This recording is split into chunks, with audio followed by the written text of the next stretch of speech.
بسم الله الرحمن الرحيم. سبحان الله والحمد لله ولا إله إلا الله والله أكبر ولا حول ولا قوة إلا بالله العلي العظيم. سبحان الله بحمده عدد خلقه ورضا نفسه وزنة عرشه ومداد كلماته. سبحان الله بحمده سبحان الله العظيم. نستغفر الله العظيم ونتوب إليه. لا إله إلا أنت سبحانك إني كنت من الظالمين. حسبنا الله ونعم الوكيل، نعم المولى ونعم النصير. اللهم إنا نسألك حبك وحب رسولك سيدنا محمد صلى الله تعالى عليه وسلم. حسبنا الله ونعم الوكيل، نعم المولى ونعم النصير. الحمد لله الذي تواضع كل شيء لعظمته، الحمد لله الذي ذل كل شيء لعزته، الحمد لله الذي خضع كل شيء لملكه. ونشهد أن لا إله إلا الله وحده لا شريك له، إلها واحدا أحدا صمدا، لم يتخذ صاحبة ولا ولدا ولم يكن له كفوا أحد.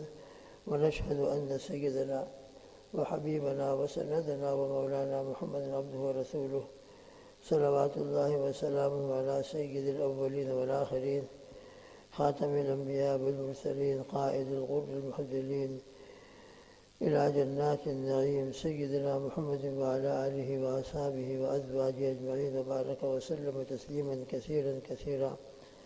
اللهم احشرنا في زمرته وتوفنا على ملته، وارزقنا شفاعة نبينا صلى الله عليه وسلم يوم المحشر. اللهم حاسبنا حسابا يسيرا. ربنا توفنا مسلمين والحقنا بالشهداء والصالحين. اللهم آمين. أما بعد.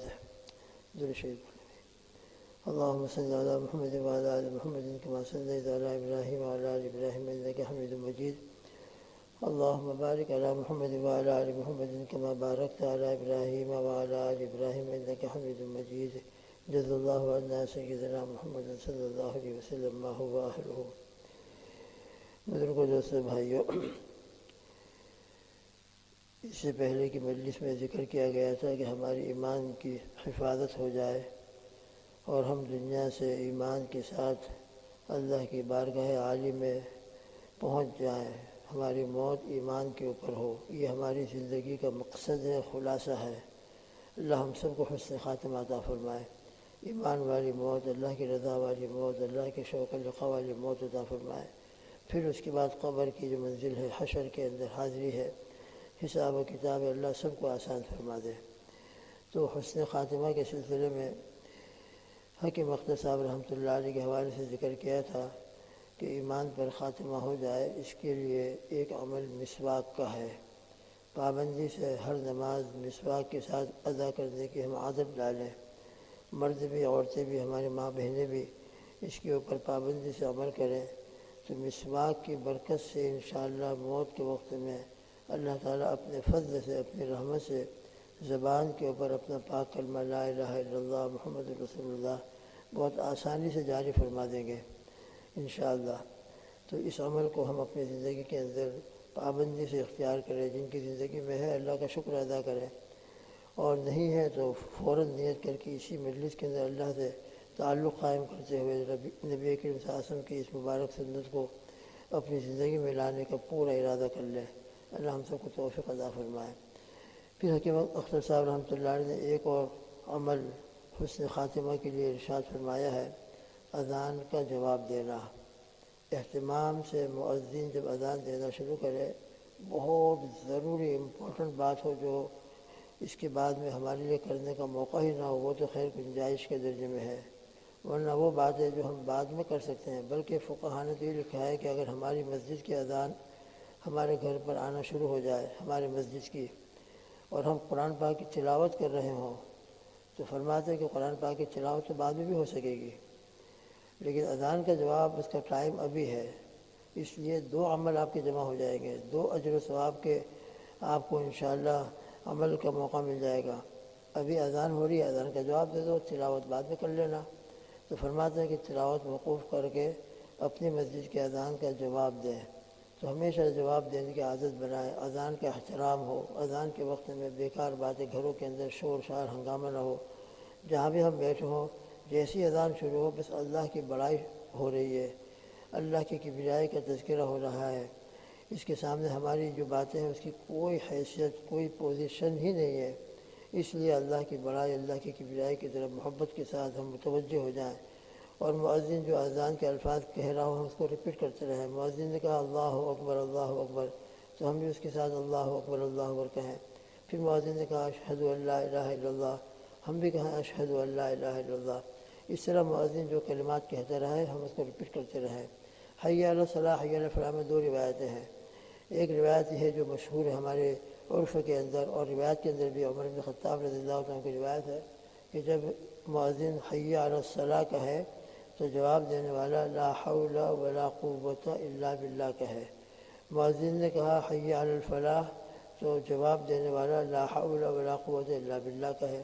اور ایک روایت میں یہ بھی آتا ہے فقولوا مثل ما یقول المؤذن، اس میں کوئی ڈیٹیل نہیں ہے، بلکہ مؤذن جو لفظ کہہ رہا ہو تم اس کو ریپیٹ کرتے رہو۔ تو اس روایت کا تقاضا یہ ہے کہ مؤذن نے اگر لا حول ولا قوت حی علی الصلاح کہا ہے تو ہم بھی حی علی الصلاح کہہ دیں۔ اب دونوں روایتوں کو جمع کرنے کے لیے، دونوں روایت میں عمل ہو جائے، اس کے لیے علماء نے ایک شکل بیان کی ہے، وہ یہ ہے کہ اگر کوئی شخص اس طریقے سے جواب دینا چاہے، جب مؤذن نے حی علی الصلاح کہا تو جواب دینے والا بھی حی علی الصلاح بھی کہہ دے، اور اس کے ساتھ لا حول ولا قوت الا باللہ بھی کہہ دے۔ مؤذن نے کہا حی علی الفلاح تو جواب دینے والا جواب کے اندر حی علی الفلاح بھی کہہ دے اور لا حول ولا قوت الا باللہ بھی کہہ دے، بہت اچھی بات ہے، دونوں روایتوں پر عمل ہو جائے گا۔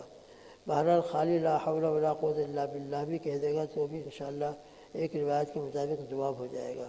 پھر مؤذن نے اپنے اذان پوری کی، آخر میں لا الہ الا اللہ کہا، ہم نے بھی لا الہ الا اللہ کہا۔ اب حدیث میں آتا ہے کہ اس کے بعد دعائے وسیلہ پڑھو، مگر دعائے وسیلہ پڑھنے سے پہلے حدیث میں آتا ہے مجھ پر پہلے درود شریف پڑھو۔ اذان پوری ہونے کے بعد ثم صلوا علیہ، ابو داؤد شریف کی روایت ہے فقولوا مثل ما یقول ثم صلوا علیہ۔ اذان پوری ہونے کے بعد ہم کو دعا پڑھنا ہے اذان کے بعد کی، تو اذان کے بعد کے دعا پڑھنے سے پہلے ہم درود شریف پڑھیں۔ اس سے کہ ایک مرتبہ درود شریف پڑھنے پر حدیث میں فرمایا، بار بار ہم سنتے ہیں من صلی علیہ صلاۃً صلی اللہ بہا عشرًا، کہ جو مجھ پر ایک مرتبہ درود بھیجتا ہے اللہ اس پر 10 رحمتیں نازل فرماتے ہیں۔ لہذا اذان پوری ہونے کے بعد درود شریف پڑھیں۔ درود شریف پڑھنے کے بعد پھر جو مشہور دعا ہے اذان کے بعد کی، جس کو دعائے وسیلہ کہتے ہیں، اور حدیث میں بھی ہے ثم صلی اللہ علیہ الوسیلۃ، پھر میرے لیے تم وسیلے کا سوال کرو۔ اور دعا کیا ہے؟ اللہم رب هذه الدعوۃ التامہ والصلاۃ القائمہ آت محمدا الوسیلۃ والفضیلہ وابعثه مقاما محمودا الذی وعدتہ انک لا تخلف المیعاد۔ تو اذان کا جواب دیا، اس کے بعد درود شریف پڑھا، اور اس کے بعد یہ دعا اذان کے بعد کی پڑھ لی۔ اس کے اوپر اب جو اصل پوائنٹ ہے ہمارے آج کے موضوع کا، حدیث میں فرماتے حلت علیہ الشفاعۃ، اے وجبت لہ الشفاعۃ، اس کے لیے میری شفاعت نازل ہو گئی، اس کے لیے میری شفاعت حلال ہو گئی، اس کے لیے میری شفاعت ضروری ہو گئی۔ بس اس کے اوپر حکیم اختر صاحب رحمۃ اللہ علیہ نے، ملا علی قاری رحمۃ اللہ علیہ جو بہت بڑے شارح حدیث ہیں، مرقات شرح مرقات سے نقل فرمایا ہے ففیہ اشارۃ الی بشارۃ حسن الخاتمۃ۔ آپ نے اذان کا جواب دیا، درود شریف پڑھی، اس کے بعد دعا اذان کے بعد کی دعا پڑھی، بس اس عمل کے اوپر انشاءاللہ آپ کے لیے حسن خاتمہ کی بشارت ہے۔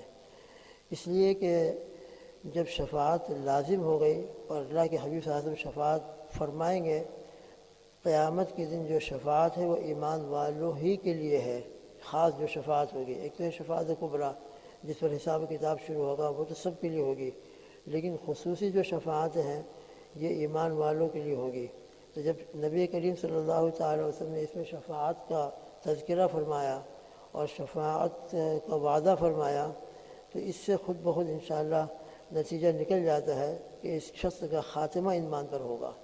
اس سے کہ ایمان پر خاتمہ ہوگا تو شفاعت نصیب ہوگی، ایمان کے ساتھ جائیں گے تو شفاعت نصیب ہوگی۔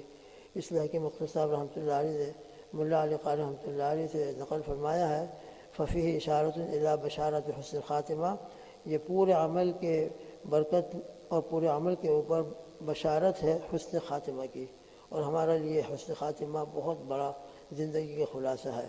اس لیے حسن خاتمہ کے بہت سارے اعمال ہیں، ان میں سے یہ عمل روزانہ ہم کو سامنے آتا ہے۔ ڈیلی روزانہ ہم کو نماز پڑھنا ہے، مسواک کریں، روزانہ اذان سنتے ہیں جواب دینے کی عادت ڈالیں، تو انشاءاللہ روزانہ یہ عمل ہوتا رہے گا، اللہ کی محبت بھی بڑھتی رہے گی، اور اذان کے احترام کی برکت سے گھروں کے اندر برکتیں رحمتیں بھی نازل ہوں گی۔ اللہ کی کبریائی اور بڑائی کی برکت سے ہمارے گھروں کے اندر سے شیطان اور شیطانیت ختم ہوگی۔ اللہ کے حبیب صلی اللہ علیہ وسلم درود شریف پڑھیں گے، درود شریف کی برکتوں سے گھروں میں برکتیں اور رحمتیں، ہماری زندگی میں چین سکون، اور پھر دعا پڑھ لو، انشاءاللہ قیامت کی دن آپ صلی اللہ علیہ وسلم کی شفاعت نصیب ہوگی، اور اس میں حسن خاتمہ کی طرف آپ کے لیے بشارت بھی، ہمارے لیے بشارت بھی ہے۔ اللہ ہم سب کو اذان کا احترام کرنے کی خوب توفیق عطا فرمائے، اور اس کے اوپر پابندی کے ساتھ درود شریف پڑھ کر دعا پڑھنے کی بھی ہم سب کو، ہمارے ماں بہنوں کو بھی، ہر ایک کو توفیق عطا فرمائے۔ ہر ایک محتاج ہے، ہر ایک، کہ ہم کو موت پر خاتمہ، ایمان پر خاتمہ ہو جائے۔ ہر ایک محتاج ہے کہ قیامت کے دن اللہ کے نبی صلی اللہ علیہ وسلم کی شفاعت نصیب ہو جائے۔ اللہ سب کو عمل کی توفیق عطا فرمائے۔ اللہم آمین۔ سبحان اللہ بحمدہ، سبحانک اللہم وبحمدک، ونشہد ان لا الہ الا انت، نستغفرک ونتوب الیک، وصلی اللہ تعالی علی خیر خلقہ محمد وآلہ واصحابہ وازواجہ اجمعین۔ سبحان ربک رب العزۃ عما یصفون، وسلام علی المرسلین، والحمد للہ رب العالمین۔ آمین برحمتک یا ارحم الراحمین۔